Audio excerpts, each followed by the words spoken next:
Rosen. Captain Cotton. Witnesses sometimes come before this committee and they face charges and they don't always get to respond to them. It's my practice on certain occasions to allow them to respond.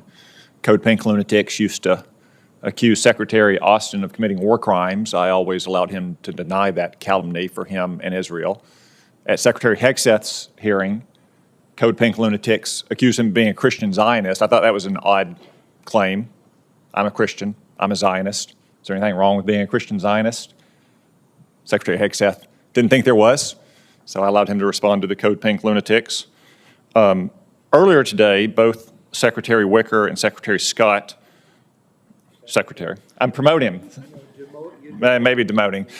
Senator Wicker, Senator Scott asked you, Mr. Dahmer, about the question on Romanian troop withdrawals and whether Romania was notified, and you said they were notified.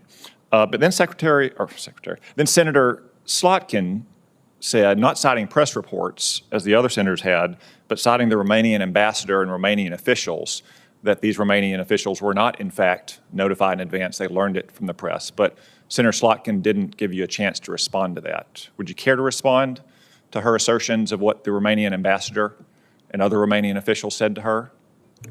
Senator, thank you very much for the opportunity to respond to that. My understanding, I was not the specific individual to conduct the notifications to the Romanians. My understanding is that the Romanians were briefed before this was made public. Obviously, just as the United States government is not a monolithic actor, the Romanian government is not either. So I'm not aware of which specific individuals are briefed. I would be happy to follow up for the record to provide you with that information. But thank you for the opportunity. Do you believe Senator Slotkin is misrepresenting her conversations with the Romanian ambassador? I have no reason to think that she's misrepresenting her conversations. What about the Romanian ambassador misrepresenting his? I'm not aware of any reason for such a mischaracterization, but again, I would be happy to follow up with which specific individuals or positions in the Romanian government were notified. Okay. Second issue, the alleged pause on aid to Ukraine earlier this year. Press reports cited the policy shop as being the reason for that pause. I think Senator Wicker and Senator Scott both asked about that, and you said there was no such pause. Is that correct? That's my understanding, yes, Senator. Okay. Another third unexpected development earlier this year was a review of the so-called AUKUS agreement, Australia, UK, US submarine agreement, that this caught many of our friends in the UK and Australia by surprise. Press reports said it even caught administration officials by surprise.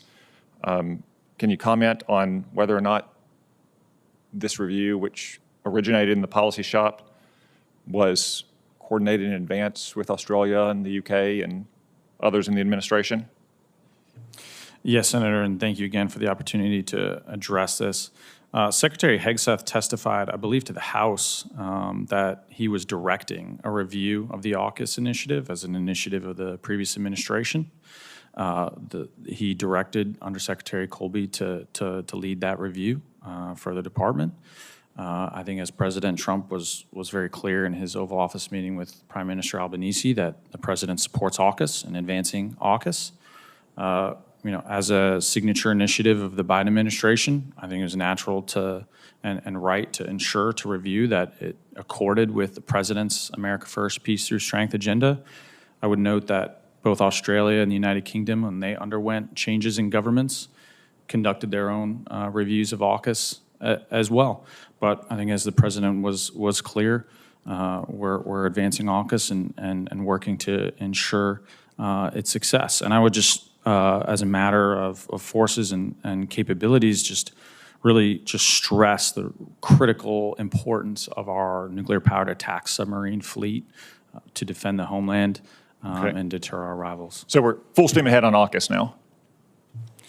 Senator, I would welcome the opportunity to brief you in a classified setting on the conclusions and recommendations of the review, but I think President Trump was absolutely clear that he supports AUKUS and we're moving forward. A couple other items. There were press reports in June that the policy shop was opposed to deploying more assets to the Middle East. during the 12-day war. These press reports surfaced after Israel had begun its strikes in Iran, but before our strikes on their nuclear facilities. So while the shooting was going on, are those press reports inaccurate, that the policy shop opposed deploying additional assets in that critical period of a few days? Senator, I'm not aware of the reports you're referencing. I certainly don't want to get into classified discussions, but I think absolutely the policy organization and certainly me have been committed, and if confirmed, I will continue to ensure that the President and the Secretary are provided with the best possible, credible military options. I think Operation Midnight Hammer is a signal success of the administration and the department and the Joint Force in being able to ensure peace through strength, including with decisive military force. Okay. Also in June, there were media reports that the so-called 2x2 meeting with Secretary Hegseth and Secretary Rubio meeting with their Japanese counterparts were canceled because the policy shop had insisted that Japan increase its defense spending. The meeting, as I understand it, was in fact canceled. It didn't go forward. Is that media report incorrect, that the Japanese were offended by the policy shop's insistence? Senator, that is not my understanding of why the meeting was canceled. Okay.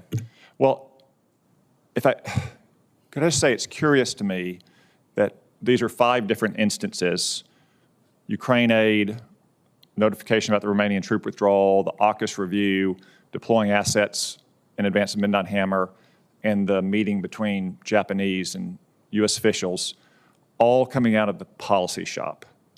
And I understand that media reports can be wrong, believe me, but it just seems like there's this like pigpen-like mess coming out of the policy shop that you don't see from, say, intel and security and acquisition and sustainment.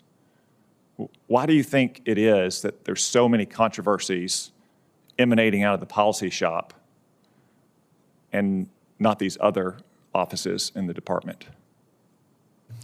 Senator, I would like to understand that myself. I mean, as you, I think, just indicated, there's a lot of fake news out there. There's a lot of inaccurate reporting. And I think I would be happy to address other specific questions, as I have done for each of these cases. Thank you. Mr. Borders, one question. I assume you're aware that Ebbing Air National Guard Base in Fort Smith has the F-35 training mission? Yes, Senator. Good. I can tell you we're well prepared for my questions then, because obviously we think this is a critical part of more burden sharing from our allies. We want to sell them F-35s made here in the United States. We want their pilots to get trained.